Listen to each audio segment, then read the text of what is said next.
Okay, welcome back. ಈ ವಿಡಿಯೋದಲ್ಲಿ ನಾವು ಪ್ರಾಬ್ಲಮ್ಸ್ ಬಗ್ಗೆ ಫೋಕಸ್ ಮಾಡೋಣ. 5 marks problems for your examination on quartile deviation. So quartile deviation 5 marks problem ಕೇಳಿದಾಗ ನಮಗೆ ಅವರು ಯಾವ ಸೀರೀಸ್ ಫಾರ್ಮ್ಯಾಟಲ್ಲಿ ಕೊಟ್ಟಿರ್ತಾರೆ ಕ್ವೆಶನ್ ಅನ್ನುವಂಥದ್ದು ಡೌಟ್ ಇರುತ್ತೆ. ಸೊ ಅವ್ರು ಕ್ವೆಶನ್ ಯಾವ್ದು ಕೊಟ್ಟಿರ್ತಾರೆ, ಇಂಡಿವಿಜುವಲ್ ಸೀರೀಸಲ್ಲಿ ಕೊಟ್ಟಿದ್ದಾರೆ, ಡಿಸ್ಕ್ರೀಟ್ ಸೀರೀಸಲ್ಲಿ ಕೊಟ್ಟಿದ್ದಾರೆ, ಕಂಟಿನ್ಯೂಸ್ ಸೀರೀಸಲ್ಲಿ ಕೊಟ್ಟಿದ್ದಾರೆ ಅಂತ ಕ್ವೆಶನನ್ನು ನೋಡಿಕೊಂಡು ಅದ್ರ ಪ್ರಕಾರ ನಾವು ಫಾರ್ಮುಲಾಸ್ನ ಯೂಸ್ ಮಾಡಿಕೊಂಡು Q1 ಮತ್ತು ಇದು Q1 ಇದೆ ನೋಡಿ, ಈ Q1 ಮತ್ತು Q3ನ ಕಂಡುಹಿಡಿಬೇಕಾಗುತ್ತೆ. ಇಲ್ಲಿ ನೀವು ಅಬ್ಸರ್ವ್ ಮಾಡಿದ್ರೆ ಇಂಡಿವಿಜುವಲ್ ಸೀರೀಸಿಗೆ, ಡಿಸ್ಕ್ರೀಟ್ ಸೀರೀಸಿಗೆ ಮತ್ತು ಕಂಟಿನ್ಯೂಸ್ ಸೀರೀಸಿಗೆ ಎಲ್ಲ ಡಿಫ್ರೆಂಟ್ ಫಾರ್ಮುಲಾಸ್ ಇದೆ. ಇದನ್ನು ಸ್ಕ್ರೀನ್ಶಾಟ್ ತಕ್ಕೊಳ್ಳಿ, ಹಿಂಗೆ ಕ್ಲೀನಾಗಿ ಬಾಹೆಟ್ ಮಾಡ್ಕೊಳ್ಳಿ. ಎಕ್ಸಾಮ್ ಬರೆಯೋಕ್ಕೆ ನೀವು ಹೋಗ್ತಿರಲ್ಲ, ಅಲ್ಲಿ ಕೂತ್ಕೊಂಡಿದ್ದ ತಕ್ಷಣ ನಿಮಗೆ ಬುಕ್ಲೆಟ್ ಕೊಟ್ಟಿದ್ದ ತಕ್ಷಣ ಲಾಸ್ಟ್ ಪೇಜ್ ಆಫ್ ದ ಬುಕ್ಲೆಟಲ್ಲಿ ಈ ಫಾರ್ಮುಲಾಸ್ನ ನೀವೇನು ಬಾಹೆಟ್ ಮಾಡ್ಕೊಂಡು ಹೋಗಿರ್ತೀರ ಹಿಂಗೆ ಬಾಕ್ಸ್ ರೀತಿಯಲ್ಲಿ ಬರ್ಕೊಳ್ಳಿ. ಸೊ ಬರ್ಕೊಳ್ಳಿ, ಜೊತೆಗಲ್ಲಿ ಬರೀರಿ ವರ್ಕಿಂಗ್ ನೋಟ್ ಅಂತ ಬರೀರಿ. ಆ ಲಾಸ್ಟ್ ಪೇಜಲ್ಲಿ ವರ್ಕಿಂಗ್ ನೋಟ್ ಅಂತ ಬರೆದು ನೀವು ಎಲ್ಲ ಬಾಹೆಟ್ ಮಾಡಿದಿರುವಂಥ ಫಾರ್ಮುಲಾಸ್ನೆಲ್ಲ ಅದರಲ್ಲಿ ಬರ್ಕೊಂಡಾಗ ನಿಮಗೆ ಪ್ರಾಬ್ಲಮ್ ಸಾಲ್ವ್ ಮಾಡುವಾಗ ಫಾರ್ಮುಲಾಸ್ನ ಮತ್ತೆ ಯೋಚನೆ ಮಾಡ್ಕೊಂಡು ಟೈಮ್ ವೇಸ್ಟ್ ಮಾಡುವಂಥ ಅವಶ್ಯಕತೆ ಇರಲ್ಲ. ನಿಮಗೆ ಹೆಂಗಿದ್ರು ಬುಕ್ಲೆಟ್ ಕೊಟ್ಟ ಮೇಲೆ ಕ್ವೆಶನ್ ಪೇಪರ್ ಕೊಡೋ ಅಷ್ಟರಲ್ಲಿ ಒಂದು 5 ಮಿನಿಟ್ಸ್ ಟೈಮ್ ಇರುತ್ತೆ. ಆ ಟೈಮಲ್ಲಿ ನೀವೇನು ಫಾರ್ಮುಲಾಸ್ ಬಾಹೆಟ್ ಮಾಡ್ಕೊಂಡು ಹೋಗಿದ್ದೀರಾ, ಕಲ್ತ್ಕೊಂಡು ಹೋಗಿದ್ದೀರಾ, ಅದನ್ನು ನೀವು ಲಾಸ್ಟ್ ಪೇಜಲ್ಲಿ ವರ್ಕಿಂಗ್ ನೋಟ್ ಅಂತ ಹಾಕಿ ಅಲ್ಲಿ ಈ ಫಾರ್ಮುಲಾಸ್ನ ಬರೀಬಹುದು. ಸೊ ಈಗ ನಾವು ಫಾರ್ಮುಲಾಸ್ ಕ್ವಾರ್ಟಲ್ ಡಿವಿಯೇಷನ್ ಕ್ಯಾಲ್ಕುಲೇಟ್ ಮಾಡಬೇಕಾದ್ರೆ ನಮಗೆ ಗೊತ್ತಿದೆ, we need to know quartile deviation is equal to Q3 minus Q1 divided by 2. ಇದೊಂದು ಫಾರ್ಮುಲಾ ತಾನೆ, correct? Q3 divided by Q3 minus Q1 divided by 2 is the one formula. ಆಮೇಲೆ ಅವರು coefficient of quartile deviation ಕೇಳಿದ್ರೆ Q3 minus Q1 divided by Q3 plus Q1 is the formula. So ಈಗ ನಾವು ಕ್ವೆಶನನ್ನು individual series basis, discrete series basis, continuous series basis 3 ಕಲಿಯೋಣ. ಯಾಕಂದರೆ ಎಕ್ಸಾಮಲ್ಲಿ ಅವರು ಯಾವ ಸೀರೀಸ್ ಕೊಡ್ತಾರೋ ಅದ್ರ ಪ್ರಕಾರ ನಾವು ಬರಿಬೇಕಾಗುತ್ತೆ, ಸಾಲ್ವ್ ಮಾಡಬೇಕಾಗುತ್ತೆ. ಅದ್ರ ಪ್ರಕಾರ ನಾವು ಫಾರ್ಮುಲಾನ ಯೂಸ್ ಮಾಡಬೇಕಾಗುತ್ತೆ. ನೀವು ಇಲ್ಲಿ ಅಬ್ಸರ್ವ್ ಮಾಡಿದ್ರೆ ಇಂಡಿವಿಜುವಲ್ ಸೀರೀಸಿಗೆ ಬೇರೆ ಫಾರ್ಮುಲಾ ಇದೆ, ಡಿಸ್ಕ್ರೀಟ್ ಸೀರೀಸಿಗೆ ಬೇರೆ ಫಾರ್ಮುಲಾ ಇದೆ, ಮತ್ತು ಇದು ಕಂಟಿನ್ಯೂಸ್ ಸೀರೀಸಿಗೆ ಬೇರೆ ಫಾರ್ಮುಲಾ ಇದೆ, ರೈಟ್? ಸೊ ಇಲ್ಲಿ 1 by 1 ನೀವು ಕಲಿತಾ ಹೋದಾಗ ನಿಮಗೆ ಆಟೋಮೆಟಿಕ್ಕಾಗಿ ಗೊತ್ತಾಗುತ್ತೆ. ಈ ಫಾರ್ಮುಲಾಸ್ನ ಮೊದಲು ಬರ್ಕೊಳ್ಳಿ, ಪೇಪರಲ್ಲಿ ಸ್ಕ್ರೀನ್ಶಾಟ್ ತಗೊಳ್ಳಿ, ಜೊತೆಗೆ ಬರ್ಕೊಳ್ಳಿ, ಪೌಸ್ ಮಾಡಿ ವಿಡಿಯೋನ ಬರ್ಕೊಂಡು ಈಗ 1 by 1 ಪ್ರಾಬ್ಲಮ್ 1 ಕಲಿಯೋಣ. Okay, problem 1 individual series. ಈಗ ಅವ್ರು ಕೊಟ್ಟಿರ್ತಾರೆ ಮ್ಯಾಕ್ಸಿಮಮ್, ನನಗನ್ಸುತ್ತೆ ಈಗ 2025 ಎಕ್ಸಾಮ್ ಯಾರು ಬರೀತಾ ಇದ್ದೀರಾ, ಮ್ಯಾಕ್ಸಿಮಮ್ ಅವರು ಇಂಡಿವಿಜುವಲ್ ಸೀರೀಸ್ ಕ್ವೆಶನ್ನೇ ಕೊಡ್ತಾರೆ. ಓಕೆ, ಇಂಡಿವಿಜುವಲ್ ಸೀರೀಸ್ ಕ್ವೆಶನ್ನೇ ಕೊಡ್ತಾರೆ 5 ಮಾರ್ಕ್ಸಿಗೆ. ಫಸ್ಟ್ ಟೈಮ್ ಕೇಳ್ತಾ ಇರೋದ್ರಿಂದ ಇನ್ ಕೇಸ್ ಫ್ಯೂಚರಲ್ಲಿ ನೀವು 2026, 27, 28 ಅವಾಗ ಈ ವಿಡಿಯೋ ನೋಡ್ತಾ ಇದ್ದೀರಾ ಅಂದರೆ you should be ready for continuous series as well as discrete series. Okay, so ಈಗ ಇಂಡಿವಿಜುವಲ್ ಸೀರೀಸ್ 2025ಗೆ ಪ್ರಿಪೇರ್ ಮಾಡ್ಕೊಳ್ಳೋಣ. Problem 1, they have given data. Okay, 4, 7, 9, 12, 15, 18, 21, 25 ಅಂತ. First this is a question. Individual series ಅಂದರೆ this is a question. ಅವರೇ ಕೊಟ್ಬಿಡ್ತಾರೆ, observations ಮಾತ್ರ ಕೊಡ್ತಾರೆ, observations ಕೊಟ್ಟಿರ್ತಾರೆ. ಓಕೆ, ಇನ್ನೇನು ಕೊಟ್ಟಿರಲ್ಲ, ಬರೀ ಒಂದು ಲೈನಲ್ಲಿ ಬರೀ ನಂಬರ್ಸ್ ಕೊಟ್ಟಿರ್ತಾರೆ. ಇದನ್ನೇ ನಾವು ಇಂಡಿವಿಜುವಲ್ ಸೀರೀಸ್ ಅಂತ ಹೇಳುವಂಥದ್ದು. ಇದ್ರ ಬಗ್ಗೆ ನಾನು ಕ್ಲಿಯರಾಗಿ ಒಂದು ವಿಡಿಯೋ ಮಾಡಿದ್ದೀನಿ, ಇಂಡಿವಿಜುವಲ್ ಸೀರೀಸ್ ಅಂದರೆ ಏನು, ಡಿಸ್ಕ್ರೀಟ್ ಸೀರೀಸ್ ಅಂದರೆ ಏನು. ಆ ವಿಡಿಯೋನ ನೀವು ಹೋಗಿ ವಾಚ್ ಮಾಡಿದ್ರೆ ನಿಮಗೆ ಕ್ಲಿಯರ್ ಕಾನ್ಸೆಪ್ಟ್ ಅರ್ಥ ಆಗುತ್ತೆ. ನಿಮ್ಮ whole first semester statistics depend ಆಗಿರೋದೇ understanding the concept of individual series, discrete series and continuous series. So ಈಗ 4, 7, 9, 12, 15, 18, 21, 25 ಕೊಟ್ಟಿದ್ದಾರಲ್ವಾ, ಈ ಡೇಟಾನ ನಾವು ಫಸ್ಟ್ ಸ್ಟೆಪ್ ಅರೇಂಜ್ ಮಾಡಬೇಕು. ಅರೇಂಜ್ ಇಟ್ ಇನ್ ಆರ್ಡರ್ ಅಂದರೆ ಅಸೆಂಡಿಂಗ್ ಆರ್ಡರಲ್ಲಿ ಅಥವಾ ಡಿಸೆಂಡಿಂಗ್ ಆರ್ಡರ್ ಅಂದರೆ ಸ್ಮಾಲೆಸ್ಟ್ ಟು ಲಾರ್ಜೆಸ್ಟ್ ವ್ಯಾಲ್ಯೂ. ಇದು solution ನಾನು ಬರೀತಾ ಇರೋದು, ಇದು ಆನ್ಸರ್. ಓಕೆ, ಫಸ್ಟು ಇದನ್ನು ಅರೇಂಜ್ ಮಾಡ್ಕೊಳ್ಬೇಕು. ಸ್ಮಾಲೆಸ್ಟ್ ಯಾವುದು 4, ಅವರೇ ಅರೇಂಜ್ ಮಾಡಿದರೆ ಗುಡ್.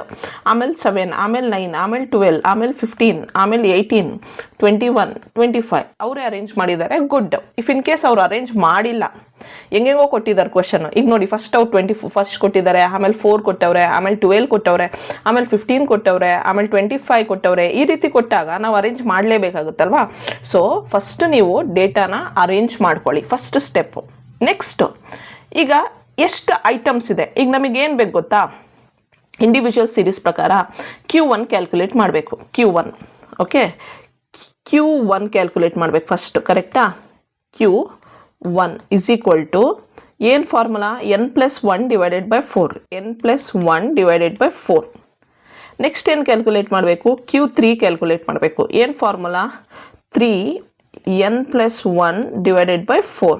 ಆಯಿತಾ? ಅದಾದ ನಂತರ ನಾವೇನು ಕ್ಯಾಲ್ಕುಲೇಟ್ ಮಾಡಬೇಕು, actually QD, quarter deviation and coefficient of quarter deviation. Quarter deviation QD is equal to Q3 minus Q1 divided by 2. Coefficient of quarter deviation is equal to Q3 minus Q1 divided by Q3 plus Q1. So ಇಷ್ಟು formulas ನಮಗೆ individual ಸೀರೀಸಿಗೆ. Okay, ಇದನ್ನು ಚೆನ್ನಾಗಿ ಕಲ್ತ್ಕೊಳ್ಳಿ. ಈಗ ನನ್ನ ಹತ್ರ time ಇಲ್ಲ ಕಲಿಯೋದಕ್ಕೆ ಅಂದರೆ ಅಟ್ಲೀಸ್ಟ್ ಇಂಡಿವಿಜುವಲ್ ಸೀರೀಸ್ದು ಕಲ್ತ್ಕೊಂಡೋಗಿ. ಡಿಸ್ಕ್ರೀಟ್ ಸೀರೀಸ್ ಅಥವಾ ಕಂಟಿನ್ಯೂಸ್ ಸೀರೀಸ್ ಕೊಟ್ಟರೆ ಅದನ್ನು ಅಟೆಂಡ್ ಮಾಡಬೇಡಿ, ಬಿಟ್ಬಿಡಿ, ಪರವಾಗಿಲ್ಲ. ಅಟ್ಲೀಸ್ಟ್ ಈಗ ಇಂಡಿವಿಜುವಲ್ ಸೀರೀಸ್ ಕಲ್ತ್ಕೊಂಡೋಗಿ. ಸೊ Q1 ಎಷ್ಟು, ಎನ್ ಅಂದರೆ, ಈಗ ನಾನು ನೋಡಿ ಎನ್ ಅಂದರೆ ಎಷ್ಟು ಐಟಮ್ಸ್ ಇದೆ ಅಂತ. ಎನ್ ಇಸ್ ಈಕ್ವಲ್ ಟು 1 2 3 4 5 6 7 8 8 ಅಲ್ವಾ. So 8 + 1 divided by 4. 8 + 1 is 9 divided by 4 ಏನು, 2.25. 2.25 ಫಿಫ್ತ್ ಐಟಮ್.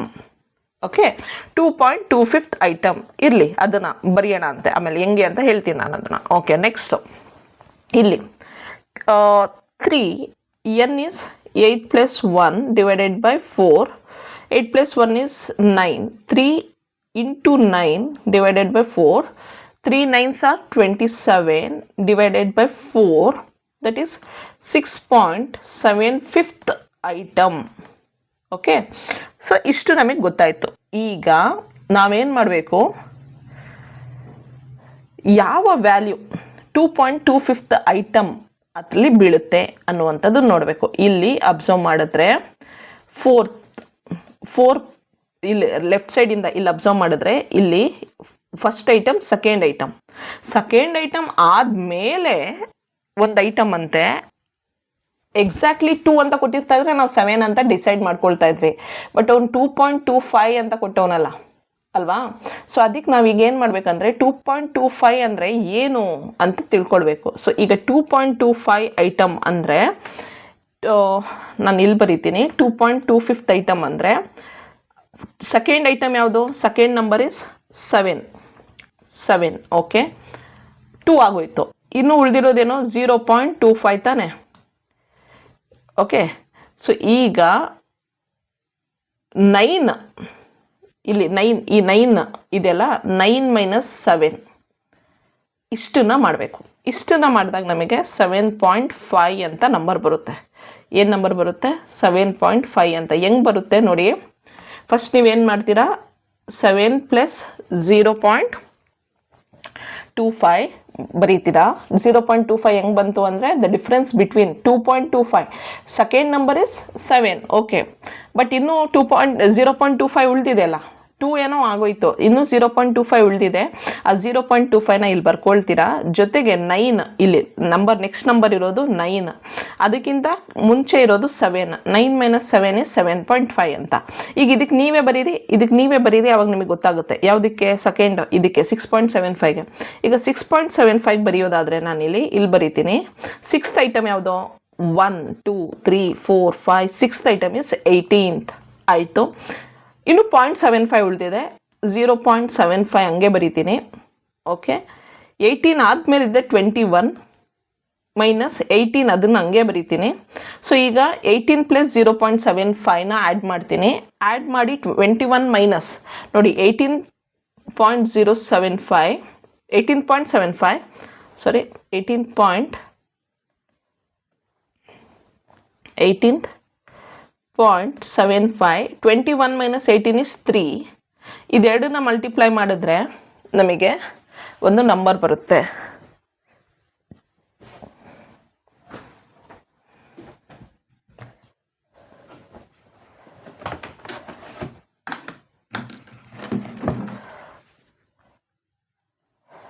ಸಾರಿ, ಇಲ್ಲಿ ಹಂಗಲ್ಲ.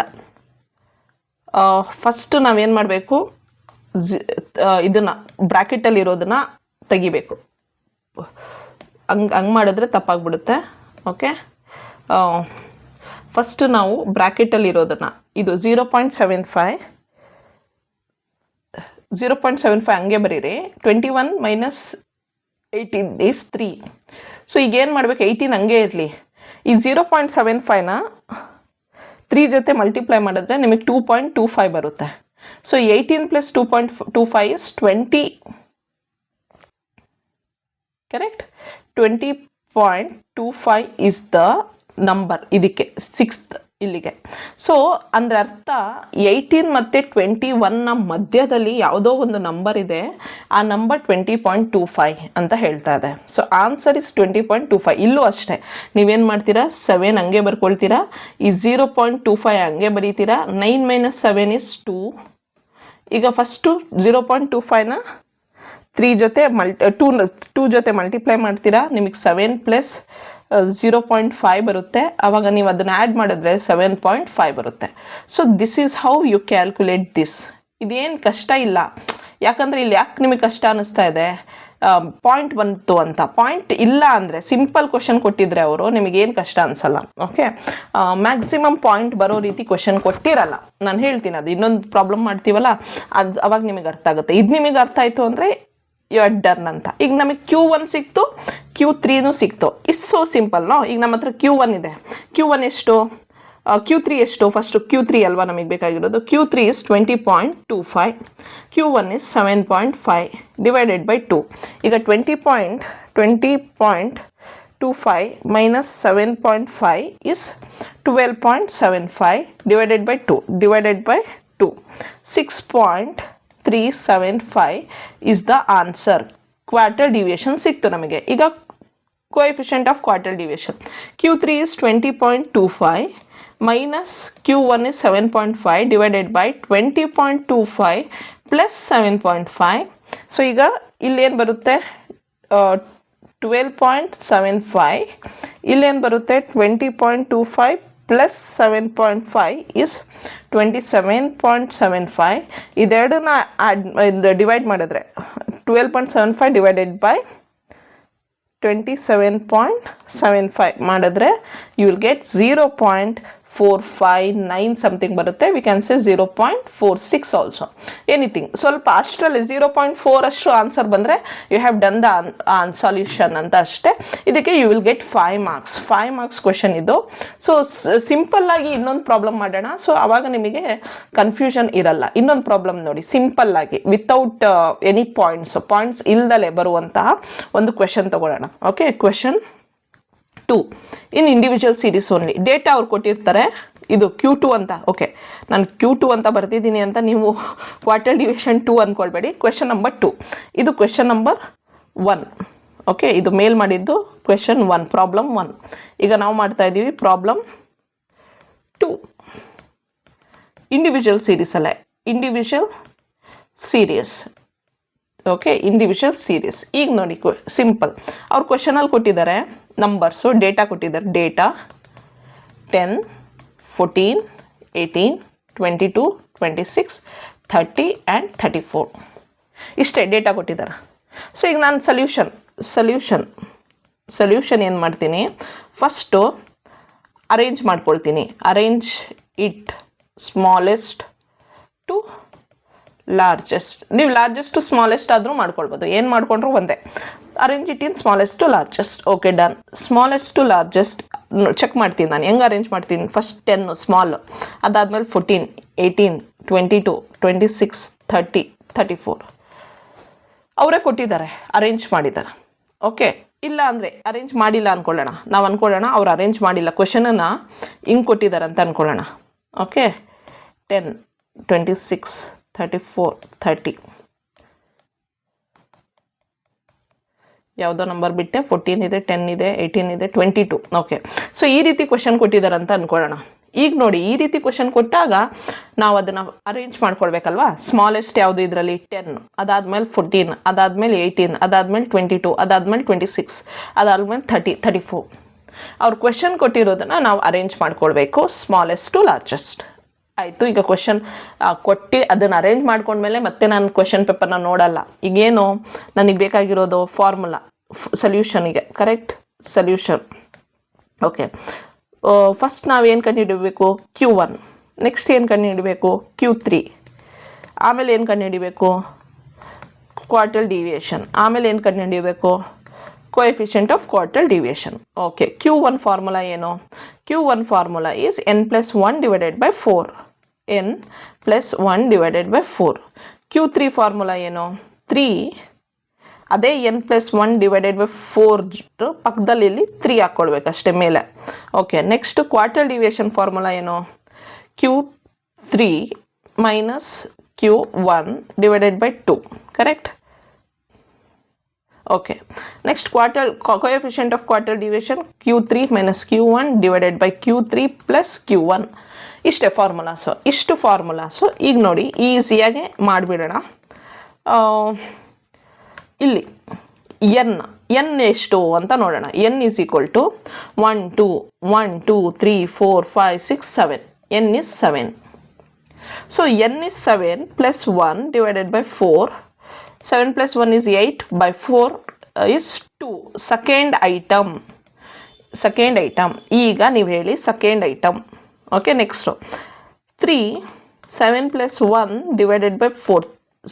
3 into 8 by 4, that is 3, 8 3s are 24 divided by 4. 24 divided by 4 is 6, correct. Sixth item. Okay, next ಈಗ ನಮಗೆ Q1 ಸೆಕೆಂಡ್ ಐಟಮ್. 2 ಅಂತ ತಗೊಳ್ಬಾರ್ದು, 6 ಅಂತ ತಗೊಳ್ಬಾರ್ದು. Second item ಯಾವುದು, left ಸೈಡಿಂದ ನೋಡಿ, 1 2. Second item is 14. 14 is the second item. Okay, second item from left side. Sixth item from left side. ಬರ್ಕೊಳ್ಳಿ ಅಲ್ಲಿ. So ಈಗ ಸೆಕೆಂಡ್ ಐಟಮ್ ಇಸ್ 14. ಅದಾದ್ಮೇಲೆ sixth item 1 2 3 4 5 6th. Sixth item is 30. 30 is the sixth item. So ಈಗ ನಮಗೆ answer Q1 is 14. Q3 is 30 ಸಿಕ್ತು. ಈಗ Q3 30 minus Q1 14 divided by 2. 30 minus 14, 30 minus 14 is 16 divided by 2 is 8 is the answer. It is done. Okay, next ಇದು box ಹಾಕಿದ್ದೆಲ್ಲ answer, final answer ಅಂತ ಅರ್ಥ. Next ಇಲ್ಲಿ Q3 30 minus 14 divided by 30 plus 14, that is 16 divided by 44. 16 divided by 44 is equal to 0.36. So this is coefficient of quartile deviation. So ಇಷ್ಟೇ ಇದು quartile deviation ಮಾಡುವಂಥದ್ದು. ಏನಂದರೆ ಇಲ್ಲಿ ನಮಗೆ ಸೆಕೆಂಡ್ ಐಟಮ್ ಸಿಕ್ಸ್ತ್ ಐಟಮ್ ಈಸಿಯಾಗಿ ಸಿಕ್ತು, ಅದಕ್ಕೋಸ್ಕರ ನಾವು ಈಸಿಯಾಗಿ ಮಾಡಿದ್ವಿ. ಬಟ್ ಮೇಲ್ ಮಾಡಿದ ಪ್ರಾಬ್ಲಮಲ್ಲಿ ನಮಗೆ ಇಲ್ಲಿ 2.25 ಐಟಮ್ ಫ್ರಮ್ ಲೆಫ್ಟ್ ಸೈಡ್ ಮತ್ತು ಇದು 6.675 ಐಟಮ್ ಫ್ರಮ್ ಲೆಫ್ಟ್ ಸೈಡ್.